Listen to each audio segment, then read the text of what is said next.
Hello and welcome to the Pybites Podcast, where we talk about Python, career, and mindset. We're your hosts. I'm Julian Sequeira. And I am Bob Beldebos. If you're looking to improve your Python, your career, and learn the mindset for success, this is the podcast for you. Let's get started. Hello and welcome back to the Pybites Podcast. This is Bob Beldebos, and again a mindset episode, the third out of the three-parter with Alejandro Briceño.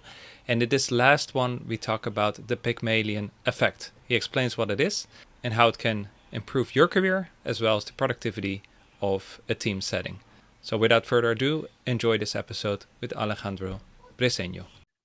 Welcome back to the Pybites Podcast. This is Bob Beldebos. I'm here with, again, Alejandro Briceño. Welcome back.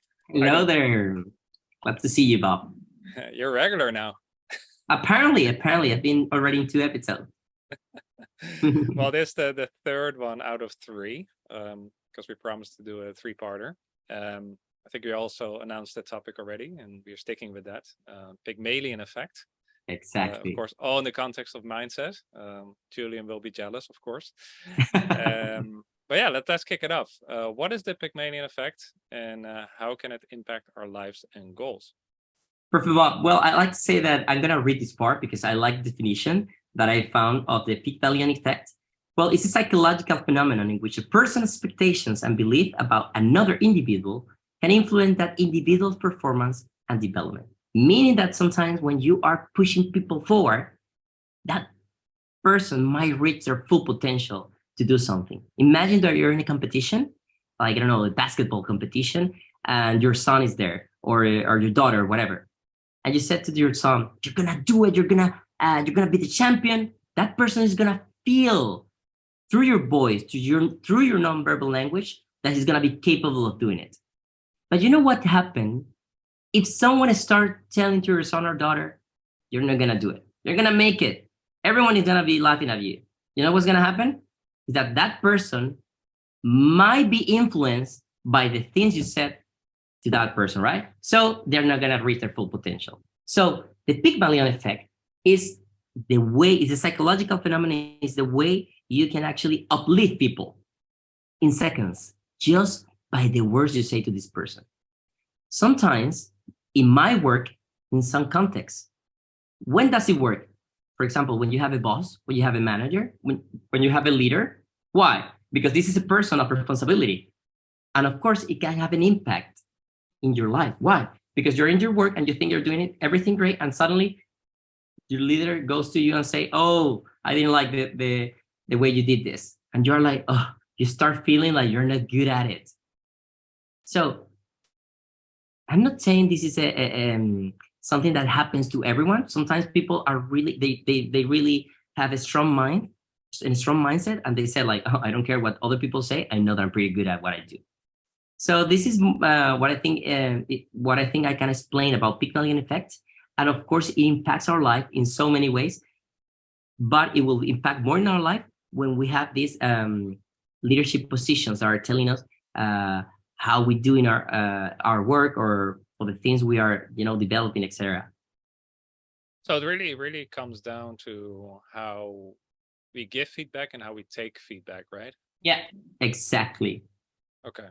So actually, a lot of managers, they use it to give a feedback. When they know that they want to motivate their team, or they know that they want to make some of the people in their team, to feel pressure, they can use the Pygmalion Effect. If you use it in a positive way, we call it Pygmalion Rise.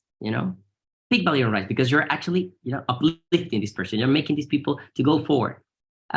Because you know that their behaviors that he will have after the feedback will be improved thanks to the things you said to him or her. Yeah, and I'm in context of our audience, I'm thinking about code reviews. I mean, it's textual written, but there's a lot of influence how the other developer is going to be motivated, or could have his or her confidence damaged. I think a lot of this is also having empathy, right? Like really putting yourself in the shoes of the other person. But yeah, let's move on to the next question. How can we use the Pygmalion Effect positively in our daily lives? Well, you already said one use case would be when we give feedback to people. We sit down in front of that person and we let them know the way we feel towards his actions or her actions, right?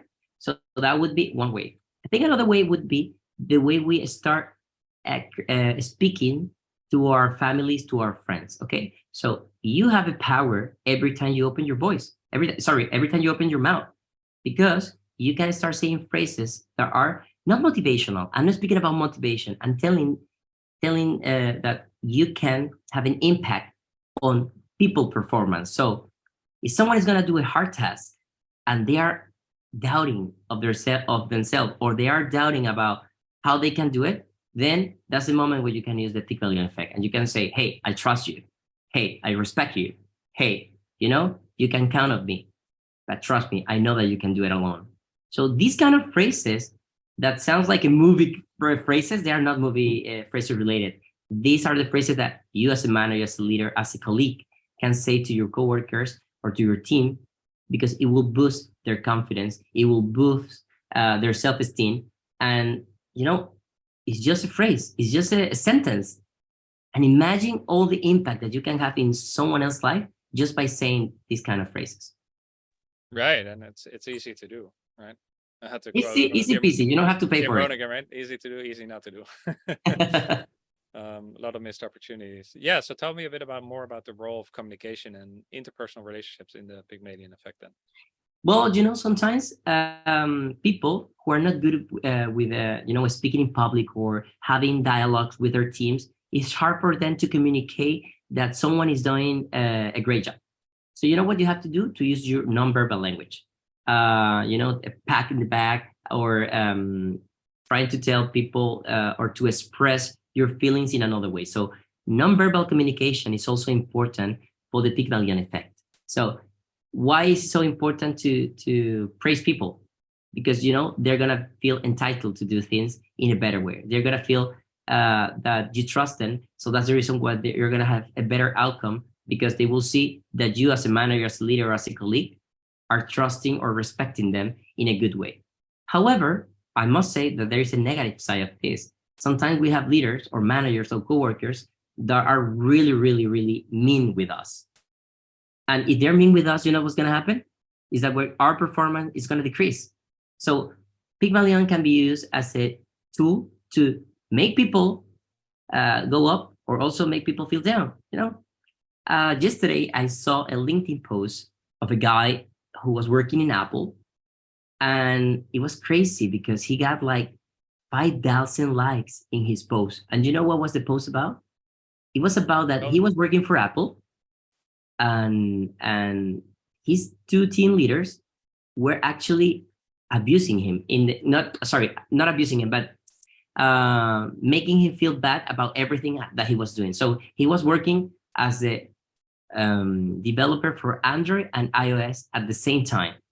He has to work more than 14 hours per day. So of course, this is a crazy case. I don't know if it's true or not. This is just something random that I read online. Apparently it's true. But of course, I don't have the truth. Maybe we will have to see this. But this happens a lot. Right? I'm hearing this all over the place. I mean, it was so crazy that then I started reading the comments, and everyone was like, "Oh, of course that happens in that company. There is a case," and they started putting links about the thing. So imagine that you have a team leader like that is always pushing you to do to have a good performance, but it's always telling you you're not good enough. If you're here, it's because I let you be here, and that's not a good way to create a nice environment. That's a toxic environment. Toxic, yeah. I was just going to say. So toxicity. What we have to do is exactly toxicity. Toxicity is what we have to be against to, and now we have to create environments where you can be vulnerable. Those environments are created by leaders who are capable of telling you or to give you feedback, to use Pygmalion effects into you to improve your performance by telling you the things in a realistic way. This is not magic again. This is, as I said, a psychological tool that we can use to make people feel better about the way they behave so they can have a better performance. Right.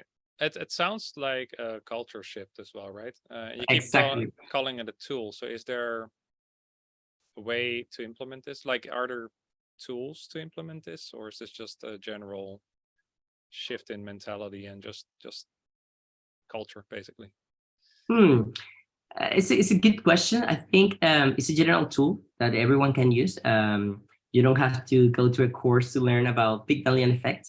But then again, of course, there are like some specific tactics. For example, if you want to give a praise to someone, don't do it do it with honesty. Do it with honesty. Don't do it by lying, because then they will notice that you're not telling them the truth.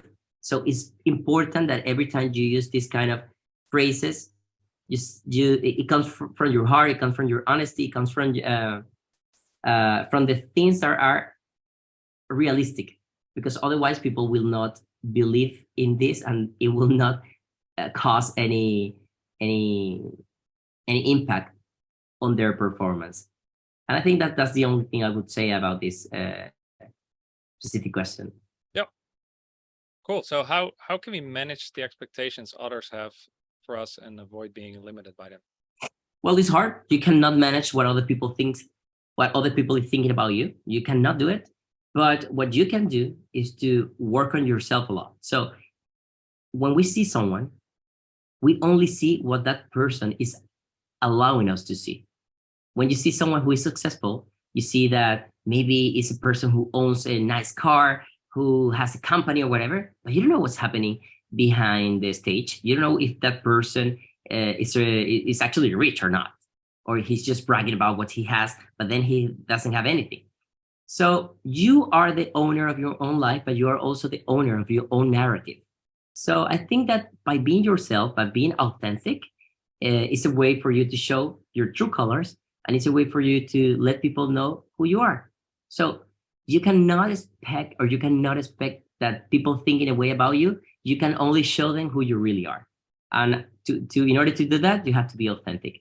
And I think that's it. Because yeah, no, and I think it's important, because I think we get tied up a lot about what people think of us, or and you cannot control it, right? So you cannot control it. So be yourself, because once you are really authentic, then you don't care too much about what other people are thinking about you, because that noise that comes from this one is telling me this, whatever, you won't care, because you know who you are.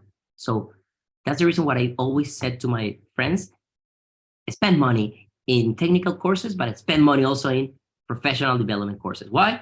Because if you improve yourself, you won't care about what other people are thinking about you.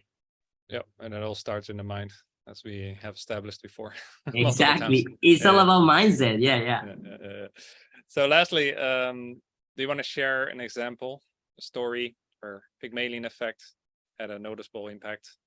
Yeah, it was with my brother. It was not with me. My brother, he suffered from dyslexia.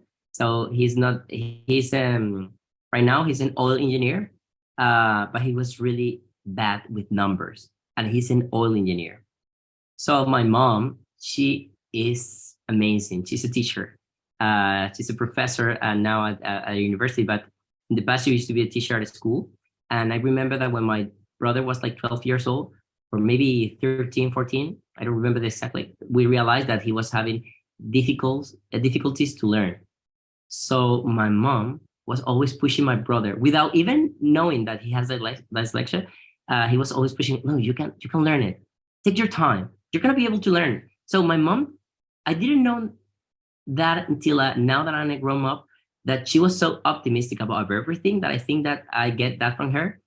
And my dad is also pretty optimistic. But my brother, he was really bad with numbers, and also he didn't know how to read. So imagine having 13, 14 and not knowing how to read, and then becoming an engineer. I think that my mom, she was always putting the best beliefs and the best resources for my brother. And now he's living in New York. He has a great career, whatever. And you would never notice that he suffered from dyslexia, because now he speaks even like 3 languages. So it's so great that in this case, this is a personal story, but so great that he helped to boost his confidence, through my mom, because she was always pushing him to be the best version of himself. And I think that he believed a lot in my mom because she was always telling me, you can do it, you can do it, you can do it. When clearly he had a condition, but now we know that he's capable of learning, and now he keeps learning because he had a good job. He has, as I said, a good life. Yeah, beautiful. Thanks for sharing that.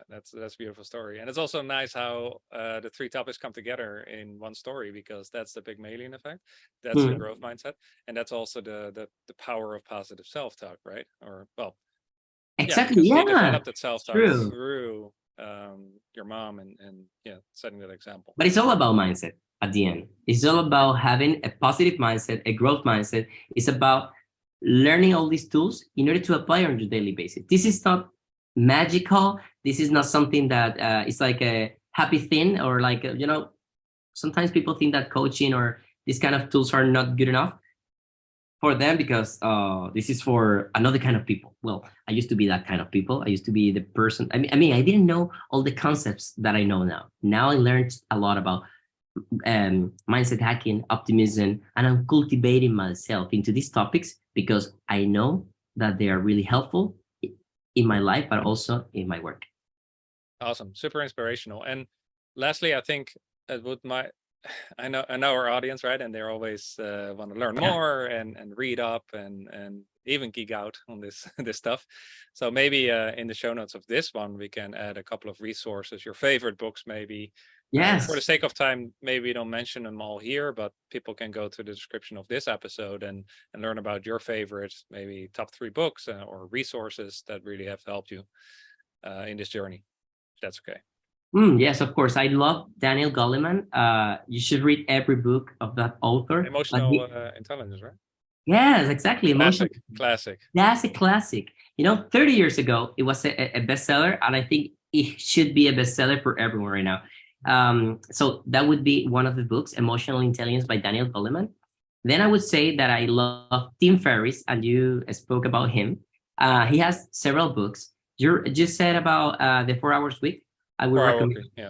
I would recommend also to read that book, and because you will see that there are so many beliefs that we have towards the thing that we need to do because the society is doing it that way. He will break all those beliefs and show you his path or the way he sees things. I'm not telling that it's the best book. I'm telling you that it's a good book for you to start rethinking the way you think about certain things. If I can chime in, I love that. I was listening to his latest interview with Seth Godin.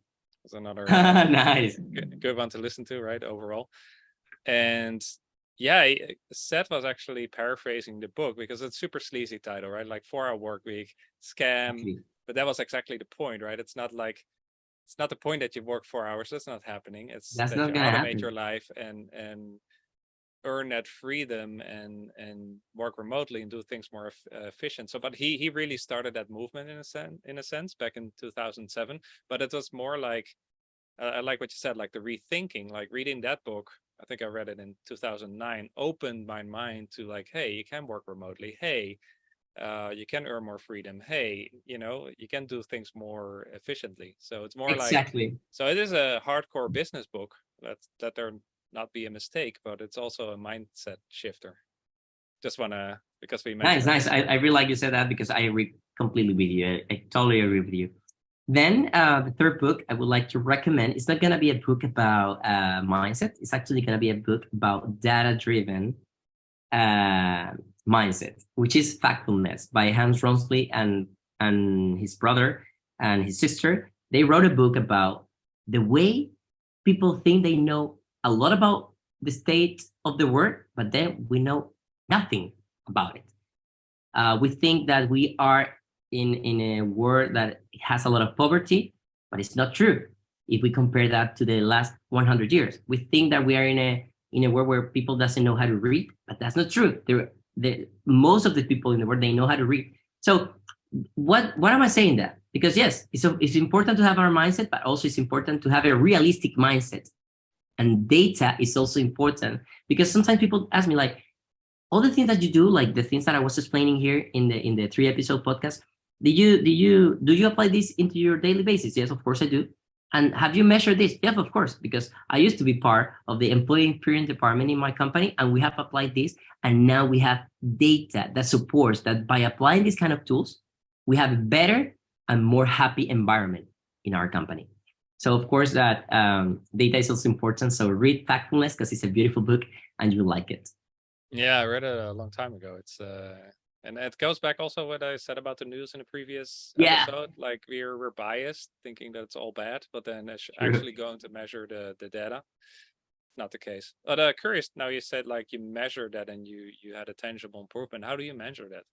We have a survey that we send every month, and in that survey we ask to our employees how do they feel. So are you feeling motivated, sad, depressed? And we have the metadata because we don't have the specific name of the person who is actually replying to that survey, but we do have the office where they're located.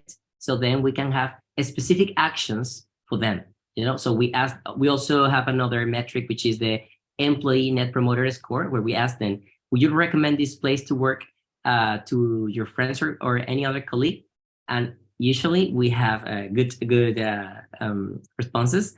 And then we also have an open question where we ask, what would you do in order to improve our culture in this company? And it's a mandatory question, and they always put things that we can do in order to help them to have this positive environment. So of course we need to listen to what people are saying, because that's the only way we can create a better environment in our work, and it's going to improve the mindset of the whole organization, because we're allowing them to tell us what we need to do in order to improve the state of the things in our company.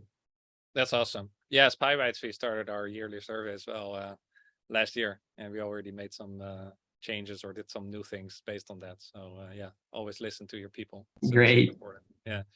Well, thanks for sharing. Happy that you mentioned the books that we did end up ending talking about books, because we love books. So Daniel Goleman, mainly emotional intelligence, Tim Ferriss for our work week, and Factfulness. Recommend your favorites, right? In this yes, it is this area. Cool. Well, thanks so much, Alejandro. This has been a ride, a lot of good stuff, and I hope our audience will take advantage of it. And of course, join our Slack. People can reach out, and I think the second or first channel to really reach out to you is on LinkedIn. I know you're active there, so I will link that as well below in the notes. Awesome. Thank you. Gracias. Gracias. We hope you enjoyed this episode. To hear more from us, go to Pybites/friends. That is pybit.es/friends, and receive a free gift just for being a friend of the show.